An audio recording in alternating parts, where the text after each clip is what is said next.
Fala pessoal, tudo bem? Eu sou Eduardo do blog dicasdoprofessor.com.br e hoje eu quero falar com você sobre o famoso bico de papagaio e se quem tem bico de papagaio pode ou não fazer atividades físicas. Confere aí.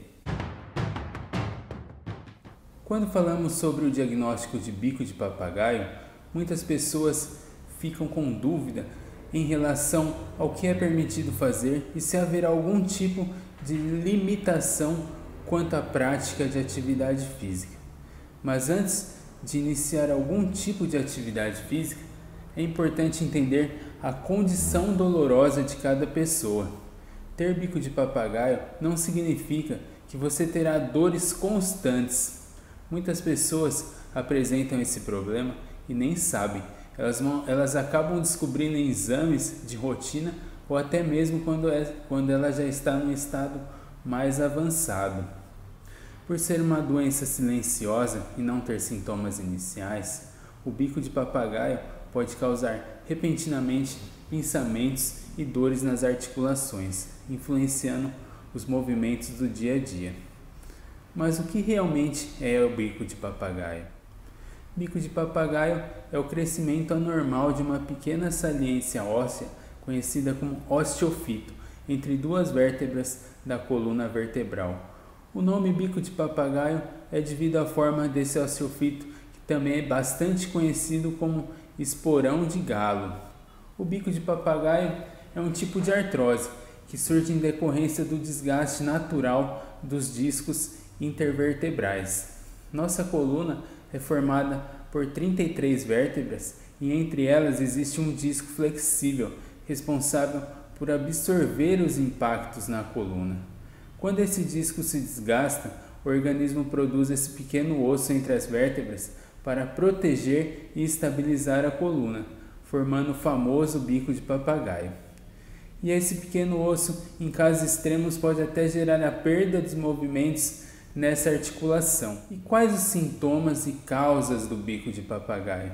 Os sintomas podem incluir dor intensa no pescoço ou nas costas, limitação dos movimentos, alteração da sensibilidade, formigamento nos braços ou pernas e diminuição da força muscular.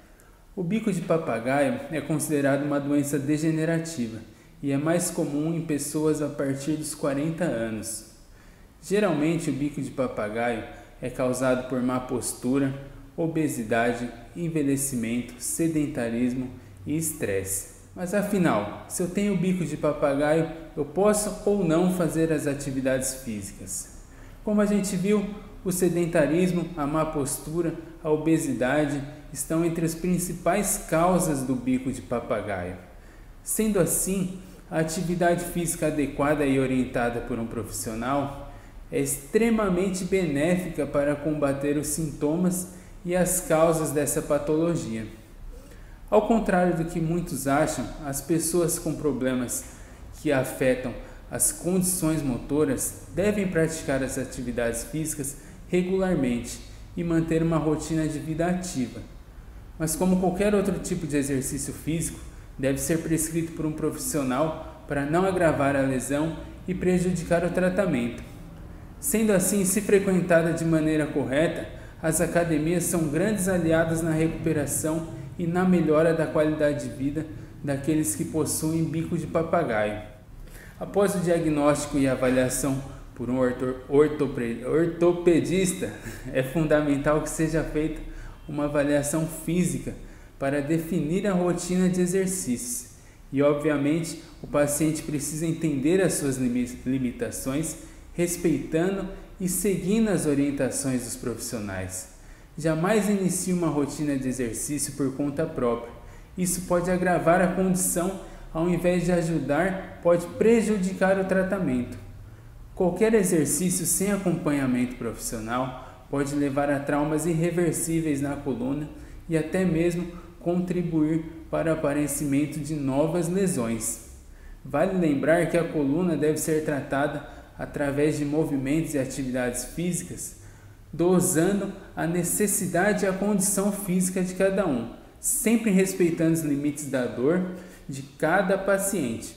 Comece com exercícios leves que tenham como foco manter o bom condicionamento muscular, o controle motor e a mobilidade das articulações, trabalhando através da prevenção da dor. Então, se você tem bico de papagaio, não tenha medo de iniciar nenhum tipo de atividade física. Ela pode ser um grande aliado se você fizer um trabalho certo com o profissional certo.